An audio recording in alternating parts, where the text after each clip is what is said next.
Hello friends, किसी भी exam को क्रैक करने के लिए आपको तीन चीज़ों की काफ़ी ज़्यादा ज़रूरत होती है। पहला सिलेबस, दूसरी स्ट्रेटजी और तीसरा प्रीवियस ईयर क्वेश्चंस।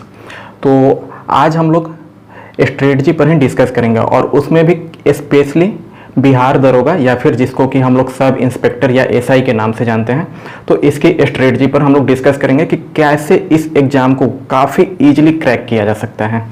तो सबसे पहले मैं आपको सीट बता देना चाहता हूं। तो एसआई की जो आपकी वैकेंसी निकली हुई है उसमें 1998 सीटों के लिए निकली हुई है और इसी में आपको सार्जेंट का भी है जो कि 215 पदों के लिए है। इसको हिंदी में परिचारी बोलते हैं और ये टोटल आपको मिला करके 2213 हो जा रहा है। तो इतने पदों के लिए आपको 2021 में एग्ज़ाम होगा और संभवतः जो है वो फरवरी 2021 में आपका एग्ज़ाम होगा। तो अभी हमारे पास सफिशिएंट टाइम है, लगभग 5 महीने हमारे पास क्लियरली हैं। तो इन 5 महीनों में आप बहुत ही ईजिली इसे क्रैक कर सकते हैं। चलिए, तो हम आते हैं एग्ज़ाम पैटर्न पर। तो एग्ज़ाम पैटर्न जो है ये आपका 4 प्रोसेस में होगा। पहला आपका प्री होगा, इसको प्रिलिमिनरी टेस्ट या फिर पीटी के नाम से भी जानते हैं। दूसरा आपका मेंस होगा, फिर आपका फिजिकल होगा और तब जाकर के मेडिकल होगा। तो मैं आपको प्री और मेंस इन दोनों की आज स्ट्रेटजी डिस्कस करूंगा और फिजिकल और मेडिकल जो है ये मैं ऑनलाइन नहीं करा सकता हूं, तो इसे मैं फिजिकल और मेडिकल ये आपके ऊपर रहेगा।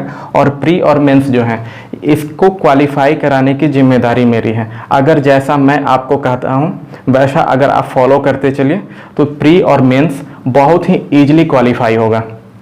चलिए, तो फिर हम लोग इसकी स्ट्रेटजी पर डिस्कस करते हैं। सबसे पहले हम लोग पीटी का सिलेबस देखते हैं कि कौन कौन से सेक्शन से क्वेश्चंस वगैरह रहेंगे और कितने मार्क्स का ये पेपर होगा।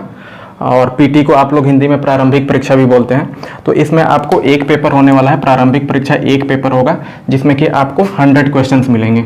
इस 100 क्वेश्चंस का एक क्वेश्चन जो है वो 2 मार्क्स का होगा। तो 2 मार्क्स का हो गया तो टोटल आपको 200 मार्क्स का हो गया। अब इस पे जो आपको समय दिया जाएगा वो आपको 2 घंटे का समय दिया जाएगा, अर्थात एक क्वेश्चन पर आपको 1 मिनट से ज़्यादा का समय है। अगर और 1 मिनट से ज़्यादा का समय है तो आपको समय की कमी नहीं पड़ेगी। इस बात को आप लोग ध्यान में रखिएगा, आपको एक्यूरेसी पर जाना है। अब इसके बाद हम लोग आते हैं कि सिलेबस आपसे क्या क्या पूछे जाएंगे। ये 100 क्वेश्चंस जो होंगे इसमें आपको कहाँ कहाँ से क्वेश्चंस दिए जाएंगे। तो अगर हम लोग नोटिफिकेशंस की बात करें तो नोटिफिकेशंस के अनुसार GK GS plus current affairs यही आपको दिया गया है कि सामान्य ज्ञान और समसामयिक मुद्दे यहाँ से प्रश्न रहेंगे। तो टोटल 100 क्वेश्चंस जो है ये नोटिफिकेशंस के अनुसार ये कह रहा है कि 100 क्वेश्चंस आपको जीके जीएस और करेंट अफेयर्स से रहेंगे। बट मेरा मानना ये है कि इस बार आपको एप्टीट्यूड के भी क्वेश्चंस मिलेंगे। पिछली बार भी मिले थे बट पिछली बार क्वेश्चंस की संख्या कम थी, 4-5 क्वेश्चंस थे एप्टीट्यूड से। तो इस बार एप्टीट्यूड और रीजनिंग से जहां तक मेरा अनुमान है कि आपको 10 क्वेश्चंस मिल सकते हैं। तो जीके जीएस से आपको 60 क्वेश्चंस रहेंगे और करेंट अफेयर से लगभग 30 क्वेश्चंस रहेंगे और एप्टीट्यूड से आपको 10 क्वेश्चंस रहेंगे। ये 2-3 क्वेश्चंस इधर उधर हो सकते हैं, जरूरी नहीं है कि एग्जैक्ट 60 क्वेश्चंस आपको जीके जीएस से ही रहें। तो इस हिसाब से हमें अपनी स्ट्रेटजी तैयार करनी है। अब इसमें हम लोग आगे आते हैं। तो करेंट अफेयर्स इसे मैं आपको ऑनलाइन माध्यम में कराते चलूँगा और करेंट अफेयर्स की वीकली क्लासेस आपको लगेगी और एसआई के लिए जो है स्पेशल आपको प्लेलिस्ट इस चैनल पर बना दिया जाएगा। तो जो लोग अभी तक इस चैनल को सब्सक्राइब नहीं किए हैं, जो नए हैं, जो आज ही विजिट कर रहे हैं, वो सबसे पहले इस चैनल को सब्सक्राइब कर लें ताकि आपके पास नोटिफिकेशंस पहुँचती रहें। अब एप्टीट्यूड जो है, एप्टीट्यूड 10 मार्क्स का, ये आपको मैं संभवतः कराना नहीं चाह रहा हूं क्योंकि इसकी वेटेज कम है, ये वेटेज कम है। बट अगर आपको यहाँ पर एप्टीट्यूड सेक्शन से दिक्कत आती है तो फिर आप कमेंट सेक्शन में किसी एक क्वेश्चंस का या फिर टॉपिक का नाम आप लोग बता दीजिएगा और उसी टॉपिक को हम लोग स्पेशली डिस्कस कर लेंगे। बट एप्टीट्यूड जो है कंप्लीट मैं यहाँ पर डिस्कस नहीं करने वाला हूँ।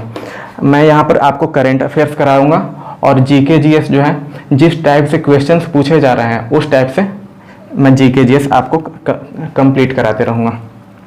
अब इसके बाद आते हैं कट ऑफ मार्क्स पर।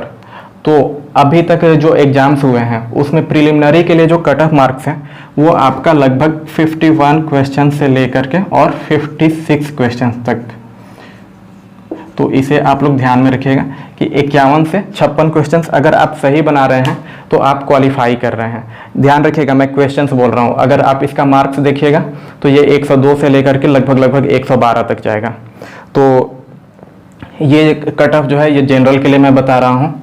और अगर आप इतना सही क्वेश्चंस कर रहे हैं, आप लगभग 50-51 क्वेश्चंस भी कर रहे हैं सही, तो आप सेफ जोन में कहे जाएंगे।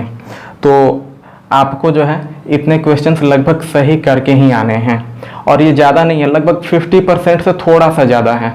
ये बहुत ही ईजिली क्रैक होगा। और क्वालिफाइंग मार्क्स जो इसमें रखा गया है वो आपको 30% रखा गया है। 30% आपका क्वालिफाइंग मार्क्स है। इसका मतलब कि आप अगर 30% से ऊपर मार्क्स ला रहे हैं तभी आपका मेरिट लिस्ट बन सकता है, अन्यथा नहीं बनेगा। आपके चांसेस जो हैं वो श्योर करने के लिए आपको एटलीस्ट 30% तो लाने ही पड़ेंगे। अब इसके बाद हम लोग आते हैं कि कितने सिलेक्शंस होते हैं। तो ये आपको लगभग 20 गुना, सीट के 20 गुना सिलेक्शन आपको पीटी के थ्रू किया जाएगा। सिलेक्शन जो है वो आपको पीटी के थ्रू 20 गुना सेलेक्ट किए जाएंगे, अर्थात 2213 टोटल सीट है, तो 2213 का 20 गुना आपका पीटी के थ्रू रिजल्ट दिया जाएगा। ये आपका लगभग 43-44 हज़ार के आसपास पहुंचेगा, 44 हज़ार समथिंग पहुंचेगा। तो इतने कैंडिडेट्स को यहाँ से सेलेक्ट किया जाएगा। तो 44 हज़ार कैंडिडेट्स में आपको जगह बनाने में कोई दिक्कत नहीं होगी। तीसरा चीज़ जो आपको ज़्यादा इम्पॉर्टेंट होता है एग्ज़ाम को क्वालिफाई करने के लिए, वो होता है आपका प्रीवियस ईयर पेपर। यहाँ से आपका एग्ज़ाम का पैटर्न पता चल जाता है कि आपको किस तरीके का क्वेश्चंस पूछा जाएगा। तो प्रीवियस ईयर पेपर जो है वो काफ़ी इम्पॉर्टेंट होता है। इससे आपको पैटर्न पता चल जाएगा कि किस तरीके के क्वेश्चंस पूछे जाते हैं। तो प्रीवियस ईयर पेपर और उसका सॉल्यूशन भी मैं आपको अपने चैनल के माध्यम से अपडेट कराते चलूँगा, और वहाँ से आपको ये पता चलेगा कि किस टाइप के क्वेश्चंस आपको हर एग्जाम से में पूछे जा रहे हैं। जैसे कि अगर हम बात करें तो वर्ल्ड ज्योग्राफी से भी कुछ क्वेश्चंस, जैसे कि खाड़ी से बिस्के की खाड़ी पूछा गया है पिछली बार, आपको हवाओं के बारे में पूछा गया है। तो ये सब चीज़ें जो हैं इसे भी मैं आपको कराते चलूँगा। चलिए अब हम लोग आपका मुख्य परीक्षा अर्थात मेंस का सिलेबस देखते हैं कि इसमें किस टाइप के क्वेश्चंस रहेंगे, या फिर किस टाइप के पेपर्स वगैरह या क्वालिफाइंग वगैरह क्या क्या मार्क्स आते हैं, वो सब हम देखते हैं। तो यहाँ पर अगर हम बात करें तो यहाँ पे आपको 2 पेपर हो गए, 2 पेपर 2-2 घंटे के, अर्थात टोटल 4 घंटे का एग्जाम होगा आपका मेन में। पहला पेपर जो होगा ये आपका हिंदी का होगा, और हिंदी जो है वो आपका क्वालिफाइंग नेचर का होगा, अर्थात इसका मार्क्स जो है आपको मेरिट में नहीं जोड़ा जाएगा, बट इसे क्वालिफाई करना कंपल्सरी है। अगर आप इसे क्वालिफाई नहीं करते हैं तो आपका सेकंड पेपर नहीं काउंट किया जाएगा, सेकंड पेपर आपका चेक नहीं किया जाएगा। तो हिंदी को क्वालिफाई करना बहुत ही ज़रूरी है, और हिंदी क्वालिफाई करना बहुत इजी है। ये बस इसलिए ये टेस्ट होता है कि हिंदी भाषी क्षेत्रों के लोगों का ही सिलेक्शन ज़्यादा हो, इसके लिए ये टेस्ट लिया जाता है। तो इसे आप बिल्कुल ही टफ मत समझिए, ये बहुत ही इजी हिंदी होता है आपको, और ये इसमें आपको क्वालिफाई करने के लिए 30% मार्क्स लाने होते हैं। ये 200 नंबर का होगा, 100 क्वेश्चन होंगे, ऑब्जेक्टिव होगा, और 200 नंबर इसके टोटल हो जाएंगे। एक क्वेश्चन 2 मार्क का, तो 200 नंबर, और 30% आपको लाना है, अर्थात 60 नंबर आपको गेन करना है हिंदी में। और हिंदी में अगर आप 60 नंबर लेके आते हैं तभी आपका जो है सेकेंड पेपर चेक किया जाएगा, अन्यथा आपका सेकंड पेपर चेक नहीं किया जाएगा, इसको रद्द कर दिया जाएगा।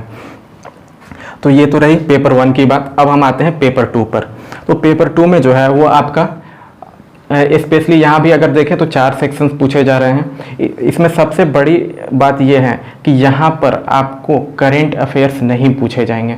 तो आपको जो करेंट अफेयर्स जो है वो आपको केवल प्री में पूछे जा रहे हैं, मेंस में आपको करेंट अफेयर्स नहीं पूछा जा रहा है। ये सबसे बड़ा प्लस पॉइंट हो जाता है, और यही रीज़न भी हो जाता है कि यहाँ पर आपको कट ऑफ थोड़ा हाई चला जाता है मेंस में। अब इसमें पेपर 2 में आपका पूछा क्या क्या जाएगा, तो जीएस पूछा जाएगा, साइंस पूछा जाएगा, मैथ्स पूछा जाएगा, और रीजनिंग पूछा जाएगा। और जीएस में आपका इतिहास, भूगोल, पॉलिटी, ये सब आपको कवर अप हो जाते हैं। तो यहाँ से आपको क्वेश्चंस पूछे जाएंगे। और अगर यहाँ पे हम मार्क्स की बात करें तो जीएस जो है लगभग 60 क्वेश्चंस का वेटेज रखेगा, और साइंस जो है ये आपका 20 क्वेश्चंस का वेटेज रखेगा।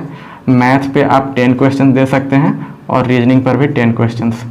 ये भी जो है एग्जैक्ट नहीं है, आपका एक दो क्वेश्चंस इधर उधर एग्जाम्स में रह सकता है, ये एग्जैक्ट आपका नहीं है, बट जो अप्रॉक्स रेशियो जो रहता है वो आपका यही रहता है कि जीएस से आपका 60 क्वेश्चंस और साइंस से 20 क्वेश्चंस, मैथ से आपका 10 क्वेश्चंस और रीजनिंग से 10 क्वेश्चंस। ये मैथ और रीजनिंग काफ़ी ईजी रहता है, ये बिल्कुल ही टफ नहीं होता है। और आप ये मत सोचिएगा कि मैथ और रीजनिंग मेरा वीक है तो मैथ और रीजनिंग की मैं प्रिपरेशन नहीं करूं, इसी से मैं क्वालिफाई कर जाऊं। ये कभी भी आपको नहीं सोचना है। आपको एग्जाम्स में टाइम कम नहीं पड़ेगा, आपको सफिशिएंट टाइम मैथ और रीजनिंग के लिए बचता है, तो आपको मैथ और रीजनिंग भी अटेम्प्ट करने हैं, चाहे आपका मैथ रीजनिंग कितना भी वीक क्यों ना हो। इसमें से एटलीस्ट आप 10 से 12 क्वेश्चन जरूर सॉल्व कर लेंगे और ये सही सही सॉल्व करेंगे, तो इसलिए आप बिल्कुल छोड़ने की गलती मत कीजिएगा। अब हम आते हैं जीएस और साइंस पे। तो साइंस जो है ये आपका हाई स्कूल लेवल का रहता है, टफ नहीं रहेगा, और जीएस जो है उसे मैं आपको चैनल के माध्यम से कराते रहूँगा। अब हम आते हैं आपके, हाँ, यहाँ पर जो है आपको सीट से 6 गुना सिलेक्शन दिया जाएगा, अर्थात 2213 सीट है तो 2200 का 6 गुना लगभग आपका 13,000 के आसपास जो है यहाँ से आपको कैंडिडेट्स को सेलेक्ट किया जाएगा। लगभग 13,000 कैंडिडेट्स को यहाँ से आपको सेलेक्ट किया जाएगा और 13,000 कैंडिडेट्स का जो है इसके बाद आपको फिजिकल और मेडिकल होगा। तो फिजिकल और मेडिकल के अलग पैमाने हैं, वो सारे पैमाने आपको पता भी होंगे। और अब इसके बाद हम लोग आते हैं निगेटिव मार्किंग पर। तो निगेटिव मार्किंग आपका प्री में भी है और मेन में भी है, बट ये निगेटिव मार्किंग जो है ये आपका 0.2 मार्क्स हैं, अर्थात अगर एक क्वेश्चन आपका गलत होता है तो 0.2 मार्क्स आपके घटा दिए जाएंगे, अर्थात 5 क्वेश्चंस गलत होने पर 1 मार्क्स। तो ये काफ़ी, मतलब कि इसे तो मैं काफ़ी कम कहूँगा। 2 नंबर आपको मिल रहे हैं एक सही क्वेश्चन पर और घटाए कितने जा रहे हैं 0.2 मार्क्स। तो ये आपको निगेटिव मार्किंग भी जो है ये टफ नहीं है, हार्ड निगेटिव मार्किंग इसको नहीं कहा जा सकता है। तो ये था हमारा मेंस का। अब इसके बाद आपको जो प्रीवियस ईयर पेपर्स हैं वो काफ़ी इम्पोर्टेंट ये रखते हैं, तो प्रीवियस ईयर पेपर्स भी आपको देखते चलने हैं और इसको भी मेंस के भी प्रीवियस ईयर क्वेश्चंस जो हैं वो आपको मैं चैनल के माध्यम से आपके समक्ष लाऊंगा। और अगर आपको इस एग्ज़ाम को क्वालिफाई करना है तो इस चैनल को आज ही सब्सक्राइब कीजिए और जो भी अपडेट्स आती हैं उसे आप व्यू ज़रूर कीजिए। इससे क्या होगा कि आपको स्ट्रेटजी पता चलेगा और मैं बिल्कुल ही इस चीज़ को एग्ज़ाम के पैटर्न पर लेके चलूँगा। एक चीज़ मैं और आपको बताऊँगा कि चैनल पर आपको 3 प्लेलिस्ट स्पेशली फॉलो करना है। पहला प्लेलिस्ट जो है वो आपको करेंट अफेयर्स का फॉलो करना है, दूसरा आपको एक बिहार स्पेशल का फॉलो करना है क्योंकि बिहार स्पेशल से भी आपको क्वेश्चंस रह जाते हैं, और तीसरा जो है मिसलेनियस से आपको फॉलो अप करने हैं।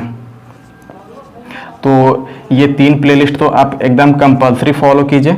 इसके अलावा जो है एसआई पेपर्स के लिए भी मैं एक अलग से प्लेलिस्ट क्रिएट करूँगा, तो एसआई प्रीवियस ईयर पेपर्स, तो इसे भी आप फॉलो कीजिए। तो इन प्लेलिस्ट को आपको कंपलसरी फॉलो करना है। इसके अलावा जो भी आपको इम्पोर्टेंट से ये रहेंगे जीएस से, उसका मैं लिंक आपको डिस्क्रिप्शन बॉक्स में दे दिया करूँगा और वहाँ से आप लोग डिस्क्रिप्शन से जा करके उस लिंक को देख सकते हैं। और इस एग्ज़ाम्स के लिए आपको मैं लगभग आप मान के चलिए कि मेंस में आपको 130 प्लस लेकर के आने होंगे। 130 प्लस लेकर के आएंगे तभी जा कर के क्वालिफाई होने के चांसेस आपके मजबूत होंगे। ये आपको लगभग जनरल का ये रहेगा 125 से लेकर के 132 तक कट ऑफ इसका वेरी करता है। तो लगभग आपको 130 प्लस या 140 की स्ट्रेटजी लेके चलनी होगी अगर आप जनरल कैंडिडेट से हैं, और रिजर्वेशन के अकॉर्डिंग ये फिर आपका घटता जाता है। तो मैं जनरल के कैंडिडेट्स के लिए ही सारा मैं आपको क्वालिफाइंग मार्क्स वगैरह बता रहा हूँ, और फिर कट ऑफ वगैरह जो भी है वो जनरल कैंडिडेट्स के लिए है, ना कि रिजर्व कैटेगरी वालों के लिए। तो रिजर्व कैटेगरी वाले सब्सिक्वेंटली अपना इससे रिड्यूस कर सकते हैं, बट वो स्ट्रेटजी में रिड्यूस ना करें। वो टारगेट जो है वो ऊंचा लेकर के चले, टारगेट ऊंचा रहेगा तभी जा कर के वो मेहनत ज़्यादा करेंगे। तो इसलिए आप लोग जो है ये क्वालिफाइंग मार्क्स का जो टारगेट आपको रखना है ये एटलीस्ट 140 का रखना है। मेंस के लिए, और पीटी के लिए आप लोग लगभग 115 का ले के चल सकते हैं। तो ये चीज़ें आप लोग ध्यान में रखें। तो ये हमारा स्ट्रेटजी था, और वीक में इससे रिलेटेड मैं 2 वीडियोज़ आपके लिए लेके आऊँगा। तो आप चैनल से जुड़े रहें, और जिन लोगों ने अभी तक सब्सक्राइब नहीं किया है वो इस चैनल को तुरंत सब्सक्राइब कर लें, और इस तरीके से हम लोग अपनी तैयारी को आगे जारी करेंगे। ठीक, thank you.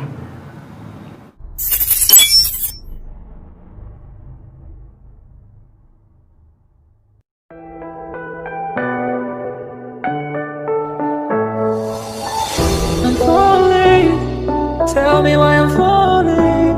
Oh, let's go.